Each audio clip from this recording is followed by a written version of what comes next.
ഇത് HF cross അല്ലേ? HF cross. ഇത് HF ക്രോസ്, പ്യൂർ HF അല്ല, HF ക്രോസ്. ഇത് 20ന്റെ മേലെ കറക്കുന്ന പശുവാണ്. ഇത് 4 പേരാണ്. 4 പേർ പശുവാണല്ലേ? ഇതിന് 65 രൂപയ്ക്കൊക്കെ കിട്ടും. 4 പേരാണ്. ഇതൊക്കെ എന്ത് പാല് കിട്ടും? പാലൊക്കെ 20-22 ലിറ്റർ പാല്. 20-22 കിട്ടുന്നത്.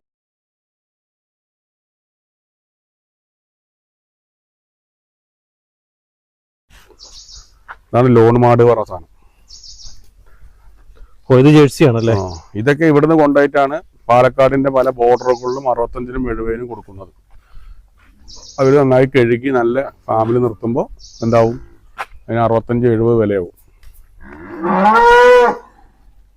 ഇതാണ് ഇവിടുത്തെ 60 രൂപ 62 രൂപയ്ക്ക് കിട്ടുന്ന പശു. ഇത് പാലക്കാട് വന്നു കഴിഞ്ഞാൽ 65-ന്. ഇത് 5 രൂപ 8 രൂപ കൂടും.